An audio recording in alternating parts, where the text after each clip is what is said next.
Hello दोस्तों, कैसे हैं आप सब। आई होप आप सब अच्छे ही होंगे। स्वागत करती हूँ आप सभी का YouTube channel pregnancy and child care TV में और मैं हूँ श्रुति आपके साथ। तो दोस्तों, अगर आप ये वीडियो देख रहे हैं तो इसका मतलब ये है कि आपका 8वां महीना या तो लगने वाला है या आपका 8वां महीना शुरू हो चुका है, क्योंकि इस वीडियो में हम इसके बारे में ही बात करेंगे। हम यहाँ पर बात करने वाले हैं कि प्रेगनेंसी के 8वें महीने में प्रेग्नेंट महिला के शरीर में क्या क्या बदलाव आते हैं, बच्चे का कितना डेवलपमेंट हो जाता है। इसके साथ ही हम बात करेंगे क्या कुछ सावधानियां हैं जो हमें जरूर से जरूर बरतनी चाहिए।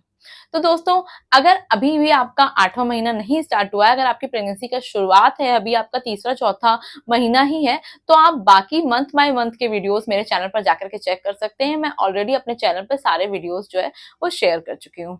इसके साथ ही अगर आपको मेरे वीडियोस अच्छे लग रहे हैं तो मुझे कमेंट बॉक्स में कमेंट करना बिल्कुल भी मत भूलें। प्लीज मुझे सपोर्ट करें और मुझे जरूर बताएं कि आपको किस टॉपिक पे आप चाहते हैं कि मैं नेक्स्ट वीडियो जो है वो शेयर करूं। तो चलिए वीडियो को स्टार्ट करते हैं। सबसे पहली बात, अगर आपका 8वां महीना लग चुका है तो आपको बहुत बहुत बधाई हो। आपने अभी तक का प्रेगनेंसी का टाइम जो है वो बहुत ही अच्छे से, बहुत ही सेफली जो है वो आपने बिता लिया है और अब आपका 8th मंथ जो है वो स्टार्ट हो चुका है। सबसे पहली चीज जो 8th मंथ में आपके साथ आपके शरीर में बदलाव आपको देखने को मिल सकता है, वो है कि अब आपको गर्मी बहुत ज्यादा लगने लग जाएगी। देखिए, इस समय तो गर्मी का मौसम चल रहा है, बट अगर मौसम थोड़ा ठंडा भी हो रहा है, मौसम में थोड़ी ठंडक भी है, पर आपको गर्मी काफी ज्यादा लगेगी।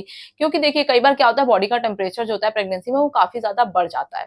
इसका एक रीजन ये होता है। दूसरा ये भी हो सकता है कि आप पानी कुछ कम पी रही हैं, तो कभी इस वजह से भी महिलाओं को देखा गया है कि बहुत गर्मी लगती है। बट मेरे केस में मैं काफी पानी पीती थी, पर मुझे प्रेगनेंसी में बहुत ज्यादा गर्मी लगती थी। तो ये एक नॉर्मल चीज है, 8वें महीने से ये चीज होना जो है वो स्टार्ट हो जाती है। इसके बाद अगली चीज, अगला बदलाव जो आप अपने शरीर में देख सकती हैं वो ये है कि अब आपके कमर में जो है वो बहुत ज्यादा दर्द होने लगेगा। क्योंकि देखिए, अब बच्चे का वजन जो है वो पूरी तरीके से बढ़ गया है, साथ ही साथ आपका वजन भी बढ़ रहा है, तो बराबर आपकी कमर पे जो है वो दबाव पड़ रहा है, रीढ़ की हड्डी जो है वो दब रही है, जिसकी वजह से कमर में आपके दर्द होने लग जाएगा। इसके लिए आपको करना क्या है, आपको बहुत ज्यादा देर तक किसी एक ही अवस्था में बैठे नहीं रहना है। थोड़ा बहुत चलना फिरना है, थोड़ा बैठना है, बहुत ज्यादा देर तक खड़े भी नहीं रहना है। आपको इन चीजों का ध्यान करते रहना है, बराबर एक्टिव रहना है। बाकी थोड़ा बहुत कमर में दर्द जो है वो आपको देखने को मिलेगा। इसके बाद अगली चीज जो आप नोटिस कर सकती हैं वो क्या है, वो है कि अब आपको फॉल्स लेबर पेन आना स्टार्ट हो जाएंगे। हो सकता है कि कुछ महिलाओं को 7 मंथ से, यानी 7वें महीने से ये फॉल्स लेबर पेन यानी कि नकली लेबर पेन आना शुरू हो चुके होंगे। बट इसकी इंटेंसिटी, इसकी तीव्रता और ये ज्यादा देर तक रहेगा।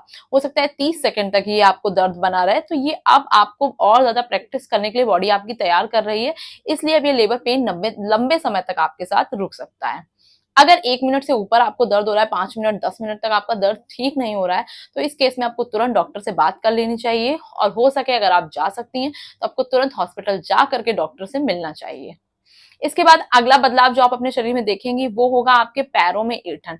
कई महिलाओं में, यहाँ तक कि प्रेगनेंसी में 90% महिलाओं को में ये चीज देखी गई है कि उनके पैरों में ऐंठन होती है, उनके पैरों में दर्द होता है, कई महिलाओं के पैरों में सूजन भी आ जाती है। तो ये समस्या भी देखिए होना स्टार्ट हो जाती है आपके 8वें महीने से। कई बार वेरिकोस वेन्स जिसको बोलते हैं वो तक महिलाओं में हो जाता है, नसें उभर जाती हैं। तो ये सारी समस्या होती है जस्ट बिकॉज, क्योंकि अब आपका काफी ज्यादा वजन बढ़ चुका है। साथ ही साथ आपके जो पैरों पे ही सारा वजन जो है, जब आप चल रही हैं, खड़ी हो रही हैं, तो सारा वजन पैरों पे जा रहा है, जिसकी वजह से लेग क्रैम्प्स की शिकायत बनी रहती है। इसके लिए जब आप सो रही हैं तो आपको अपना पैर जो है वो तकिया पे रखना है, ऊंचा करके रखना है। और दूसरी चीज, आपको वही जैसे मैंने कहा, ज्यादा लंबे समय तक खड़े भी नहीं रहना है। अगली चीज, अगला बदलाव जो आपके शरीर में आप देखेंगी वो होगा कि यूरिन लीकेज की प्रॉब्लम। कई बार खांसते समय, छींकते समय महिलाओं का यूरिन जो है वो लीक हो जाता है। इसके लिए आपको बिल्कुल शर्माने की जरूरत नहीं है। देखिए, ये बहुत ही ज्यादा नॉर्मल है, क्योंकि ब्लैडर जो है वो अपने सपोर्ट से बाहर है, पूरी तरीके से बच्चा ग्रो कर चुका है, पेट काफी बढ़ चुका है, ब्लैडर पे दबाव लगातार बना रहता है, जिसकी वजह से बार बार यूरिन की प्रॉब्लम होती है और कई बार यूरिन जो है वो लीक हो जाती है। इसलिए आपको परेशान नहीं होना। अगर आपको लगता है कि ये चीज आपको थोड़ा सा शर्मनाक लगती है तो आप पैंटी लाइनर्स वगैरह यूज कर सकती हैं, उससे आपको इस चीज की इतनी ज्यादा प्रॉब्लम फेस नहीं करनी पड़ेगी। पर ये कोई शर्मनाक बात नहीं है, ये बहुत ही नॉर्मल है प्रेगनेंसी में। इसके बाद अगली चीज जो आपको देखने को मिल सकती है वो है कि अब आपका व्हाइट डिस्चार्ज जो है वो अधिक मात्रा में होने लगेगा। गाढ़ा गाढ़ा सा व्हाइट सा आपके योनि से, आपकी वजाइना से निकलने लगेगा। इस केस में भी आपको देखिए थोड़ा अलर्ट रहना है। ये बहुत ही नॉर्मल है, ज्यादा मात्रा में निकल रहा है तो वही जैसे मैंने बोला, आप पैंटी लाइनर यूज कर सकती हैं या फिर आप पैंटी चेंज कर सकती हैं। बट अगर उसकी स्मेल अलग है, उसका कलर अलग है, कुछ भी आपको अलग लग रहा है, कुछ भी आपको ठीक नहीं लग रहा है, तो उस केस में आपको तुरंत अपने डॉक्टर से बात करनी है और आपको तुरंत एक्शन लेना है। अदरवाइज यूटीआई होने के, यानी इन्फेक्शन होने के चांसेस जो है वो हो जाते हैं। इसके साथ ही अगली समस्या जो ज्यादातर महिलाओं में देखी जाती है और अक्सर ही प्रेगनेंसी में सबको रहती है, वो होता है स्लीपिंग प्रॉब्लम, यानी कि सोने में आपको दिक्कत होगी क्योंकि आपका पेट काफी बढ़ चुका है, वजन बढ़ चुका है और इतनी सारी दिक्कतें जो मैंने बताई ये सब आपको हो रही हैं, जिसकी वजह से आपको अच्छे से नींद नहीं आएगी। प्रेगनेंसी में वैसे भी अच्छे से नींद नहीं आती है, तो इस वजह से आपकी नींद पूरी नहीं होगी, तो आपको कुछ रात को सोने में उलझन भी हो सकती है। गर्मी है, अगर आपके रूम में देखिए आपको काफी ज्यादा गर्मी लग रही है, बॉडी का टेम्परेचर ज्यादा है, तो आप एसी ऑन करके सो सकती हैं। कंफर्टेबल आपको गद्दा भी यूज करना है, जैसा मैंने बोला तकिया पे पैर रख के, ऊंचे पैर रख के, और फिर भी अगर आपको आराम नहीं मिलता तो आप काफी सारी तकिया अपने आसपास लगा करके सोइए। कमर में दर्द वगैरह रहता है तो कमर पे भी अगर आप पिलो लगाएंगी, और नहीं अगर ये आपको नहीं सेटिंग समझ में आती तो आप प्रेगनेंसी पिलो आती है, प्रेगनेंसी के लिए वो भी परचेस कर सकती हैं, पर मैंने अपनी प्रेगनेंसी में वो नहीं खरीदी थी। मैं काफी ज्यादा मात्रा में 6-7 तकिया यूज करके सोती थी अपने आसपास लगा के, उससे भी काफी आराम मिलता है। इसके बाद अगली समस्या जो आप देख सकती हैं वो होती है पाइल्स यानी बवासीर की समस्या। क्योंकि देखिए क्या होता है प्रेगनेंसी में, अब आपकी बॉडी ठीक से काम नहीं करती है, जिसकी वजह से डाइजेशन आपका खराब होता है, कई बार कॉन्स्टिपेशन हो जाता है, गट हेल्थ भी अच्छी नहीं रहती हमारी, एसिडिटी भी हो रही है और गैस की प्रॉब्लम भी हो रही है। इसकी वजह से कई बार क्या होता है कि कॉन्स्टिपेशन हो जाता है, जिसकी वजह से पाइल्स की समस्या डेवलप हो जाती है। ये ना होने पाए इसके लिए आपको बराबर पानी पीते रहना है और फाइबर रिच फूड आपको खाते रहना है, इसका आपको ध्यान रखना है। और अगर आपको थोड़ा सा भी ऐसा कुछ कॉन्स्टिपेशन की समस्या पता चलती है, लगता है आपको फील होता है, तो आपको ज्यादा ताकत नहीं लगानी है, आपको पहले अपने डॉक्टर से ही बात करनी है। डॉक्टर आपको उससे रिलेटेड जो है वो दवा जरूर प्रिस्क्राइब करेंगे। तो दोस्तों ये तो हमने बात करी कि क्या बदलाव माँ के शरीर में माँ को देखने को मिलते हैं। अब बात कर लेते हैं बच्चा। बच्चा जो होता है वो 8वें महीने तक काफी अच्छा डेवलप कर चुका होता है, उसका ब्रेन पूरी तरीके से डेवलप कर चुका होता है, बच्चे की बॉडी पूरी तरह से डेवलप हो चुकी होती है, साथ ही साथ उसका प्राइवेट पार्ट भी डेवलप हो चुका होता है। अब बच्चा बाहर की आवाजें भी सुनता है, समझता है, टच को भी फील करता है, इसलिए आप बच्चे के साथ कांटेक्ट में रहिए। थोड़ी देर के लिए आप पेट पर हाथ लगा करके अपने बच्चे से बात कर सकती हैं, अच्छे गाने सुनिए, गर्भ संस्कार वाले जो म्यूजिक आते हैं वो सारी चीजें आपको सुननी चाहिए। और आप चाहें तो अच्छी अच्छी कहानियों वाली किताबें भी पढ़ सकती हैं, उससे बच्चे को कहते हैं अच्छे संस्कार मिलते हैं।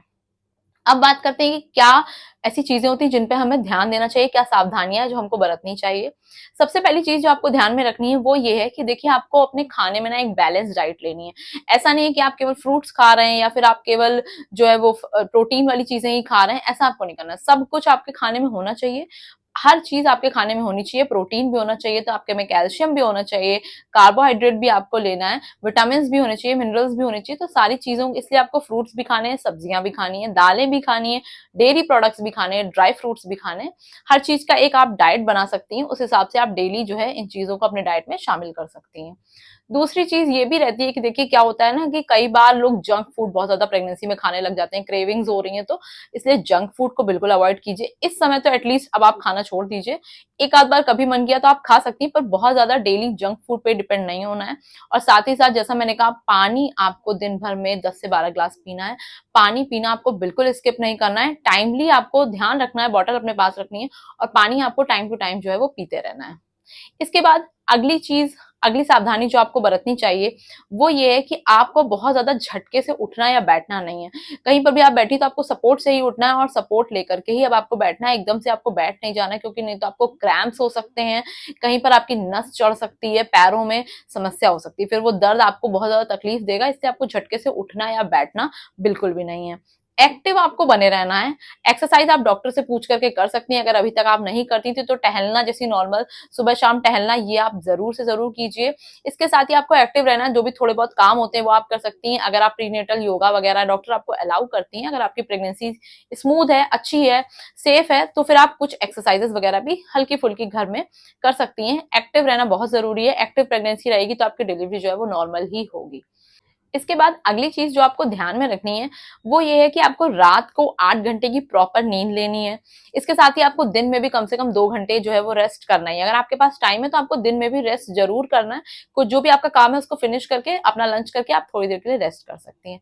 अगर मैं सोने की बात करूं तो आपको पीठ के बल बिल्कुल नहीं सोना है, आपको टोटली अवॉइड करना है। आप कोशिश करिए कि आपको बाई करवट ही आप सोएं। जब भी आपकी नींद खुलती है, कई बार क्या होता है नींद में हम भूल जाते हैं, हमको आराम मिलता है, हम उसी पोज में आ जाते हैं, पर जब भी नींद खुलती है बाई करवट हो जाइए, क्योंकि देखिए उससे बच्चे की अच्छी ग्रोथ होती है, बच्चे तक प्रॉपर ब्लड पहुंचता है। तो इस वजह से बच्चा जो है वो अच्छा, जब आप बच्चा आपका मतलब जन्म लेगा तो बच्चे की हेल्थ बढ़िया होगी। इसके लिए आपको ये चीज करनी है, आपको बाई करवट ही सोना है। इसके बाद जैसा कि मैं अपने हर वीडियो में बोलती हूँ, ये सबसे इंपॉर्टेंट सावधानी है, ये है कि आपको स्ट्रेस नहीं लेना है।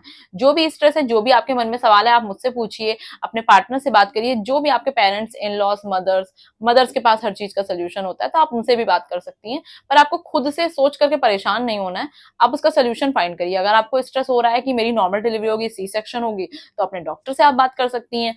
अगर आपके मन में सवाल है कि मैं हॉस्पिटल में क्या ले जाऊं, ये वो ये सारी चीजें, तो आप मुझसे पूछ सकती हैं। अगर आपके मन में ये सवाल है कि मेरी डिलीवरी के बाद केयर कौन करेगा, तो ये आप अपनी माँ से बात कर सकती हैं। क्योंकि देखिए, मदर्स तो हैं ही हमारी केयर करने के लिए, तो परेशान होने की बिल्कुल जरूरत नहीं है, हर चीज का एक सोल्यूशन होता ही है। इसके बाद अगली चीज जो आपको बिल्कुल ध्यान में रखनी है और बिल्कुल भी इसमें आपको लापरवाही नहीं करनी है, वो ये आपको अपने मन से कोई भी एंटीबायोटिक्स या पेन किलर नहीं लेना है।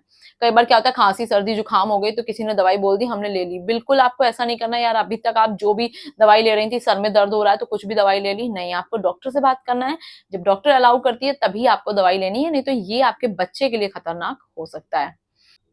इसके बाद अगली चीज जिसका आपको खास ख्याल रखना है, वो ये है कि जैसे आपका हीमोग्लोबिन हो गया, आपका शुगर हो गया, ब्लड प्रेशर हो गया, जो भी टेस्ट, जो भी अल्ट्रासाउंड डॉक्टर आपको बोलते हैं, वो आपको टाइम टू टाइम चेक कराते रहना है। क्योंकि इस टाइम पे ये चीजें बढ़ने का बहुत चांस होता है। कभी थायराइड बढ़ जाता है, कभी शुगर बढ़ जाती है, कभी बीपी फ्लक्चुएट होने लगता है।